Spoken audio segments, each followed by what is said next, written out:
نحمده ونصلي على رسوله الكريم اما بعد فاعوذ بالله من الشيطان الرجيم بسم الله الرحمن الرحيم رب اشرح لي صدري ويسر لي امري واحلل عقدة من لساني يفقهوا قولي الله اکبر کبیرا والحمد للہ کثیرا وسبحان اللہ بکرۃ واصیلا اللہ اکبر اللہ اکبر اللہ اکبر وللہ الحمد اللہ اکبر واجل اللہ اکبر علی ما ہدانا اللہ اکبر کبیرا اللہ اکبر کبیرا اللہ اکبر واجل اللہ اکبر وللہ الحمد۔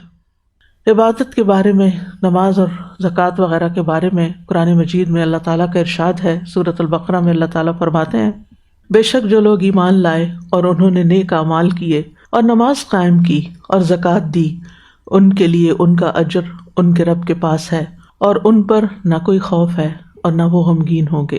سورۃ البقرہ میں ہی ارشاد فرمایا، اور نماز قائم کرو اور زکوٰۃ دو، اور جو بھی نیکی تم اپنی جانوں کے لیے آگے بھیجو گے، یعنی خیر کا جو بھی کوئی کام کرو گے، تجدوہ عند اللہ، اسے اللہ کے پاس پالو گے، بے شک اللہ جو کچھ تم کرتے ہو خوب دیکھنے والا ہے۔ سورۃ ابراہیم میں فرمایا، میرے بندوں سے جو ایمان لائے ہیں کہہ دو کہ وہ نماز قائم کریں اور اس میں سے جو ہم نے انہیں دیا ہے پوشیدہ اور ظاہر خرچ کریں، چھپا کے بھی دکھا کے بھی، دکھاوا کر کے نہیں یعنی سامنے بھی، تاکہ دوسروں کو بھی موٹیویشن ہو، اس سے پہلے کہ وہ دن آئے جس میں نہ کوئی خرید و فروخت ہوگی اور نہ ہی کوئی دوستی کام آئے گی۔ تو یاد رکھیے، یہ وہ پسندیدہ عبادات ہیں جن کا ذکر قرآن مجید میں متعدد بار کیا گیا ہے۔ آج ہم نماز کے بارے میں بات کریں گے۔ اس سلسلے کی پہلی حدیث ہے، عن ثوبان قال قال رسول اللہ صلی اللہ علیہ وسلم استقیموا ولن تحصوا واعلموا ان خیر اعمالکم الصلاۃ ولا یحافظ علی الوضوء الا المؤمن۔ استقیموا، استقامت اختیار کرو۔ استقامت کا کیا مطلب ہے؟ کہ ہر اس چیز پر عمل کرو جس کا حکم دیا گیا ہے اور ہر اس چیز سے رک جاؤ جس سے منع کیا گیا ہے۔ سورۃ ہود میں آتا ہے وَاسْتَقِمْ كَمَا أُمِرْتَ، استقامت اسی طرح اختیار کرو جیسے حکم دیا گیا ہے، یعنی جن جن چیزوں کا حکم دیا گیا ہے۔ تو استقامت کیا ہے؟ قُلْ آمَنْتُ بِاللَّهِ ثُمَّ اسْتَقِمْ، کہ لا الہ الا اللہ کہہ کے پھر انسان اسی پر قائم رہے، اس میں شک نہ کرے، اس سے مرتے دم تک یہی کلمہ اس کی زبان پر، اس کا آخری کلام بھی یہی ہو۔ تو اب بھی اس لیے آخری کلام اسی کا ہو سکتا ہے جو زندگی میں اس کلمے پر جیے اور اس کا ورد بھی کرتا رہے۔ اور اسی طرح وعدہ الست کے وقت جو ہم نے اقرار کیا تھا اس پر قائم رہنا، یہ بھی استقامت ہے۔ وَلَن تُحْصُوهُ، اور تم اس کا احاطہ نہیں کر سکتے، یعنی اگر تم استقامت اختیار کرو گے تو ایک معنی یہ ہے کہ تم اس کے ثواب کو شمار نہیں کر سکتے کہ پھر تمہیں بدلے میں کیا کچھ ملے گا۔ دوسرا معنی یہ ہے کہ اللہ کی توفیق کے بغیر استقامت کی طاقت اور قدرت نہیں رکھتے۔ وَلَن تُحْصُوهُ، استقامت اختیار کرو لیکن کر نہیں سکو گے جب تک کہ توفیق نہیں ملے گی۔ یہ انسان کے اپنے بس کی بات نہیں ہے، اس کے لیے اللہ سبحانہ تعالیٰ سے توفیق مانگنی چاہیے۔ تیسرا معنی یہ بھی کیا گیا ہے کہ استقامت کی تمام خصلتوں کا احاطہ نہیں کر سکتے، یعنی ان تمام اعمال کو پوری طرح بجا نہیں لا سکتے، دل میں ہمیشہ کھٹک رہ جاتی ہے، کمی رہ جاتی ہے کہ حق ادا نہیں ہوا، کیونکہ ہم مخلوق ہیں، کمزور ہیں، خلق الانسان ضعیفا، ہم سے کمی کوتاہی رہ ہی جاتی ہے، یعنی ہم کوشش کرتے ہیں کہ ہم استقامت اختیار کریں لیکن ہم پھر پھسل جاتے ہیں، پھر آگے پیچھے ڈاواں ڈول ہو جاتے ہیں، امبیلنس ہو جاتے ہیں، کبھی تھکاوٹ کا شکار ہو جاتے ہیں، کبھی بیماری آ جاتی ہے، کبھی انسان کے اوپر اس کی خواہش نفس غالب آ جاتی ہے۔ تو اس لیے وَلَن تُحْصُوهُ، یعنی کوشش کرو لیکن مکمل طور پر تم اس کو کر نہیں پاؤ گے۔ تو یہ انسان کو یاد رہنا چاہیے اپنی اوقات کہ ہم کمزور ہیں، ہمارا کام یہ ہے کہ اللہ سے توفیق مانگتے ہوئے وہ کرتے جائیں جس کا ہمیں حکم دیا گیا ہے۔ تو کوئی بھی انسان یہ نہ کہے کہ میں نے سب کچھ کر لیا، جو مجھے کہا گیا تھا میں تو سب کچھ کرتا ہوں یا کر چکا ہوں. یعنی ہر انسان میں کچھ نہ کچھ کہیں نہ کہیں کسی نہ کسی پہلو سے ضرور کمی، اور اس کا مشاہدہ ہم سب کرتے ہیں. ایک چیز کرنے لگتے دوسری ہاتھ سے چھوٹ جاتی ہے، دوسری کو پکڑتے پہلی ڈھیلی ہو جاتی ہے. ایک عبادت کے اندر توجہ کرنے لگتے ہیں تو دوسری کا وقت نکل جاتا ہے. بہت ساری نیکیاں ایک وقت میں اکٹھی ہو جاتی ہیں تو سمجھ نہیں پاتے کہ اب کیا کریں اور کیا نہ کریں. یعنی حق تو یہ کہ حق ادا نہ ہوا. نبی صلی اللہ علیہ وسلم کی بہت ہی جامع کلمات ہیں جو دلوں کے اعمال اور اعضاء کے اعمال اور احکام پر مشتمل ہے. تو سب سے پہلے استقامت، جس کا تعلق انسان کے عزم اور ارادے سے بھی ہے، دل کے اعمال سے تعلق رکھتی. اور دوسرا پھر اعمال الجوارح، جس میں نماز آ جاتی ہے اور وضو آ جاتا ہے. فرمایا وَاعْلَمُوا أَنَّ خَيْرَ أَعْمَالِكُمُ الصَّلَاةُ، جان لو، تمہیں علم ہونا چاہیے کہ تمہارے اعمال میں سے سب سے اچھا عمل، بہترین عمل نماز ہے. یعنی نماز تمہاری پرائرٹی ہونی چاہیے. یعنی اگر تم استقامت کے تمام پہلوؤں کا احاطہ نہیں بھی کر سکتے تو اس میں نماز کو پکڑ لو، اس پہ تو استقامت اختیار کرو، اس کا تو حق ادا کرو، اس کو تو اپنے لیے لازم کر لو. کیونکہ نماز کے اندر بہت ساری عبادات آ جاتی ہیں، اس میں اللہ کا ذکر بھی آ جاتا ہے، اللہ کی تکبیر، تسبیح، تحمید، قرآن کی قرات، اور انسان ساری دنیا سے کٹ کے صرف اللہ کا ہو جاتا ہے. تو اس لیے نماز سب سے افضل عمل ہے. وَلَا يُحَافِظُ عَلَى الْوُضُوءِ إِلَّا الْمُؤْمِنُ، اور مومن کے سوا کوئی وضو کی حفاظت نہیں کرتا. یعنی ظاہری اور باطنی طور پر وضو کی حفاظت مومن ہی کرتا ہے. اس کا یہ مطلب نہیں کہ صرف مومن، یعنی کہ صرف وہ مومن ہے جو وضو کرتا ہے اور اگر کسی کا وضو نہیں رہا تو وہ مومن نہیں رہا، یہ معنی نہیں ہے. مطلب یہ ہے کہ جس کا ایمان کامل ہوگا وہ پورے احتیاط کے ساتھ وضو کرے گا اور وضو کے بارے میں دھیان بھی رکھے گا کہ وضو ہے یا نہیں، باوضو ہی اپنی نماز ادا کرے گا اور اس معاملے میں پورا کانشیس رہے گا. اور پھر اسی طرح یہ معنی بھی کیا گیا ہے کہ وضو یعنی مومن کی پسندیدہ چیز ہے کہ کامل الایمان مومن وہ ہوتے ہیں کہ جو جب وضو نہیں رہتا پھر وضو کر لیتے، یعنی وضو کی حالت میں رہتے، اور یہ پسندیدہ ترین عمل ہے. آپ کو یاد ہوگا کہ نبی صلی اللہ علیہ وسلم نے حضرت بلال سے پوچھا تھا کہ کون سا عمل ہے تمہارا کہ میں نے جنت میں تمہارے قدموں کی آواز اپنے آگے آگے سنی، تو تم کون سا ایسا عمل کرتے ہو؟ تو انہوں نے کہا کہ اب آپ نے پوچھا تو بتا دیتا ہوں کہ دن کے کسی بھی وقت میں جب میرا وضو نہیں رہتا تو میں وضو کر لیتا ہوں اور اس کے ساتھ جو اللہ توفیق دیتا ہے نماز پڑھ لیتا ہوں. تو اس میں دونوں چیزیں آ گئی، وضو بھی آ گیا اور نماز بھی آ گئی، اور اس سے انسان کے درجے کتنے بلند ہوتے ہیں. نبی صلی اللہ علیہ وسلم کے سامنے دو لوگوں کا ذکر کیا گیا، ان میں سے دو بھائی تھے، ایک دوسرے سے زیادہ نیک تھا، افضل تھا. یعنی ہوتا ہے نا کہ بہن بھائیوں میں یا لوگوں میں جو مل جل کے رہتے ہیں، کوئی نیکی میں آگے ہوتا ہے، کوئی پیچھے ہوتا ہے، کوئی کم نیکی کرتا ہے، کوئی زیادہ شوقین ہوتا ہے. تو جو زیادہ نیک تھا اس کی وفات پہلے ہو گئی، 40 دن کے بعد دوسرے کی وفات ہوئی. تو آپ صلی اللہ علیہ وسلم کے سامنے ذکر کیا گیا کہ وہ یعنی کمپیریزن ہم کرتے ہیں نا، وہ ایسا تھا یا وہ ایسا تھا، وہ زیادہ نیک تھا. تو آپ نے فرمایا کہ تمہیں نہیں معلوم کہ یہ جو 40 دن بعد فوت ہوا ہے، اس کی 40 دن کی نمازوں نے اس کے درجات میں کہاں تک بلندی کروا دی ہے. یعنی ہم نماز کو ایک معمولی عمل سمجھتے ہیں، حالانکہ ہر سجدہ انسان کا ایک درجہ بلند کرتا ہے، ہر سجدہ. تو 40 دن کی نمازیں تو بہت ہوتی ہیں، اگر فرض کے علاوہ سنت اور نفل، تب دو لوگ ہیں، ایک آگے جا رہا ہے ایک پیچھے جا رہا ہے. ایک پیچھے جانے والا یعنی جس کو 40 دن اور مہلت مل گئی زندگی کی، اس کی 40 دن کی نمازوں نے اس کے درجات میں دوسرے کے مقابلے میں اضافہ کر دیا. ہم اپنی زندگی کا کوئی بھی دن حقیر نہ سمجھیں. ایک دن بھی جو ہمیں زیادہ مل جائے، اور جو دن ملا ہوا ہے، ہر دن جو ہمارے پاس ہے، اس میں ہم شوق سے اللہ کے آگے جھکیں اور ہر نماز کے بعد اللہ کا شکر ادا کریں. اسی لیے یہ دعا سکھائی گی نا، ربی اعنی علی ذکرک و شکرک و حسن عبادتک. نماز کوئی معمولی چیز نہیں ہے. اللہ تعالیٰ کا جو بندوں پر حق ہے نا عبادت کا، اس کی سب سے پہلی شناختی نماز ہے.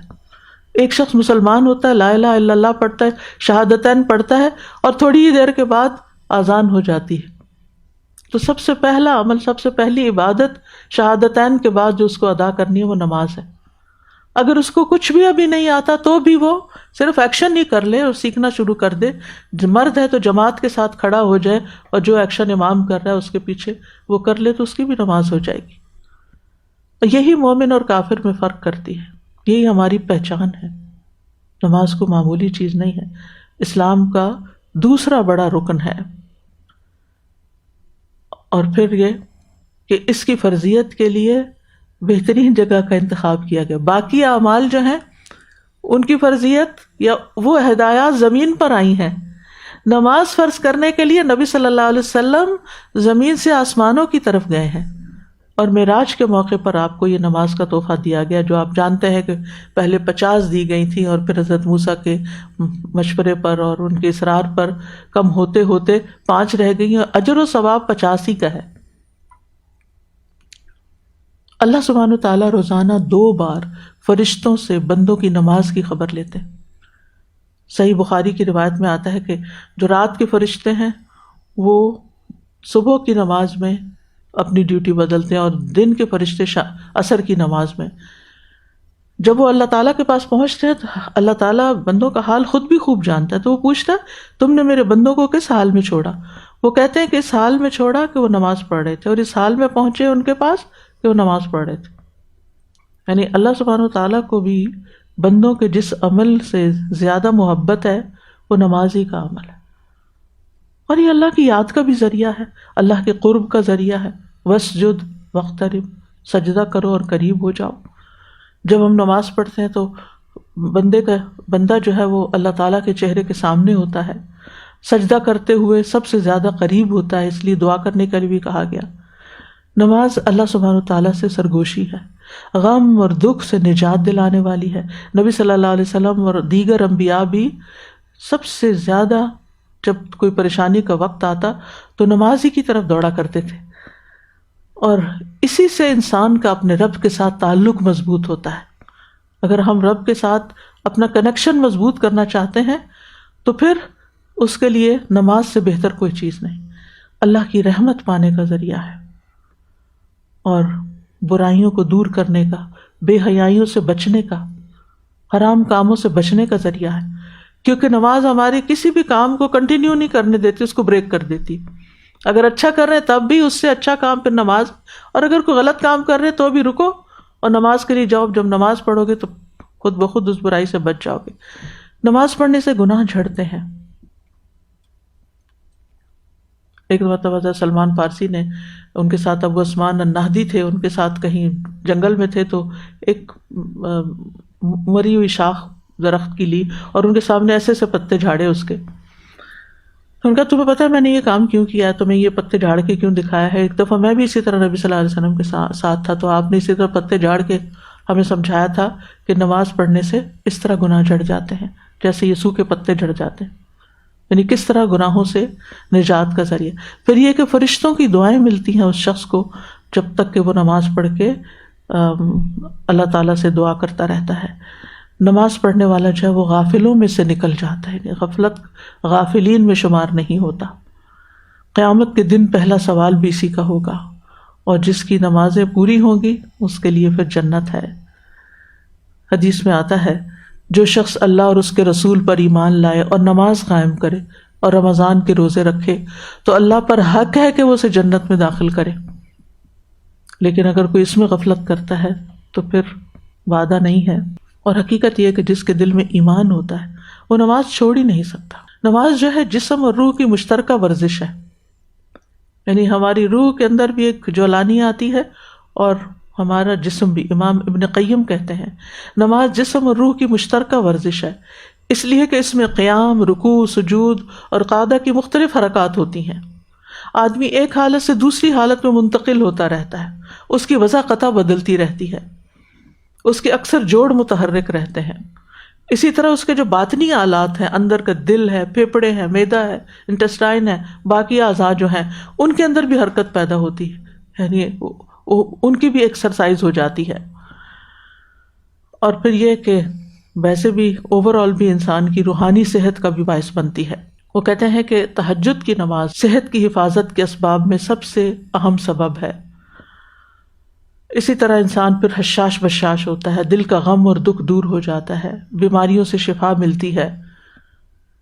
ابن قیم کہتے ہیں اللہ کا ذکر کرنا، اس کی طرف متوجہ ہونا، اس کی طرف رجوع کرنا، نماز کی طرف لپکنا، ایسا کرنے سے کتنے ہی بیمار ہیں جنہیں شفا دی گئی، کتنے ہی مریض ہیں جنہیں عافیت دے دی گئی.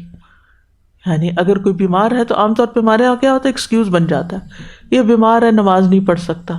حالانکہ بیماری میں نماز کی زیادہ ضرورت ہے تاکہ وہ ہمارے لیے شفا کا ذریعہ بنے. ابراہیم علیہ السلام نے اپنے لیے اور اپنی اولادوں کے لیے جو دعا کی تھی، رب اجعلنی مقیم الصلاۃ ومن ذریتی ربنا وتقبل دعا، کہ اللہ تو میری یہ دعا قبول کر لے کہ مجھے بھی ہمیشہ نماز پر قائم رکھ اور میری اولاد کو بھی قائم رکھ. کیونکہ انسان اپنی اولاد کے لیے وہی چیز چاہتا ہے جس سے وہ خود محبت کرتا ہے، جو اپنے لیے پسند کرتا ہے کہ میرے بچے بھی وہی کام کریں. اور بہترین نماز اول وقت کی نماز ہے، جیسا کہ سنن بہقی میں آتا ہے. آپ سے پوچھا گیا ای العمل افضل، قال الصلاۃ فی اول وقتها، یعنی نماز میں جلدی کرنی چاہیے. جلدی سے مراد جب وقت ہو جائے، حی علی الصلاۃ حی علی الفلاح کی پکار آ جائے تو پھر نماز کی طرف تاخیر جان بوجھ کے نہ کی جائے، الا یہ کہ کوئی حقیقی عذر ہو جس کی وجہ سے کوئی کمی بیشی ہو. اور تاخیر کرنا جو ہے یہ ساہون میں شمار ہونے والی بات ہے، یعنی اپنے وقت کو گزار کے پڑھنا، یہ بالکل آخری اوقات میں پڑھنا. فرمایا فویل للمصلین الذین هم عن صلاتهم ساہون الذین هم یراؤون ویمنعون الماعون. منافق صرف دکھاوے کی نماز پڑھتا ہے اور 4 ٹکرے مار لیتا ہے، اس میں اللہ کو کم ہی یاد کرتا ہے. تو نماز جو ہے وقت کی پابندی کے ساتھ فرض کی گئی ہے. نبی صلی اللہ علیہ وسلم نے فرمایا صلی الصلاۃ لوقتها، نماز اس کے وقت پر ہی پڑھو. اور دنیا کے کاموں کی وجہ سے نماز سے غافل نہیں ہونا چاہیے. جیسے سورۃ النور میں آتا ہے نا، رجال لا تلہیہم تجارۃ ولا بیع عن ذکر اللہ واقام الصلاۃ وایتاء الزکوٰۃ، وہ مرد جنہیں اللہ کے ذکر اور نماز قائم کرنے اور زکوٰۃ دینے سے نہ کوئی تجارت غافل کرتی ہے، نہ کوئی خرید و فروخت غافل کرتی. ہم کچھ بھی کر رہے ہوں، کسی بھی حال میں ہو، نماز ہماری فکر رہنی چاہیے. جو ہی نماز کا وقت آئے کوشش یہی کرنی چاہیے کہ باقی کام بعد میں، نماز پہلے. اور اس میں خاص طور پر اول وقت میں فجر کی نماز، ظہر کی نماز، عصر کی نماز اور مغرب کی نماز آتے ہیں. جہاں تک عشاء کی نماز ہے اس کا اول وقت تاخیر سے پڑھنا ہے. صحابہ کرام جو تھے وہ نمازوں کی بہت فکر کرتے تھے، اور جب وہ لوگوں کو دیکھتے کہ نماز میں تاخیر کرتے ہیں تو وہ روتے تھے. امام زہری کہتے ہیں میں دمشق میں انس بن مالک کی خدمت میں گیا، آپ رو رہے تھے. میں نے عرض کیا آپ کیوں رو رہے ہیں؟ کہنے لگے اب میں اس نماز کے علاوہ کوئی چیز نہیں پاتا اور اب نماز کو بھی ضائع کر دیا. نماز ضائع کرنے سے ان کو مراد کیا تھی کہ لوگ تاخیر سے پڑھ رہے ہیں، لیٹ کر کے پڑھیں.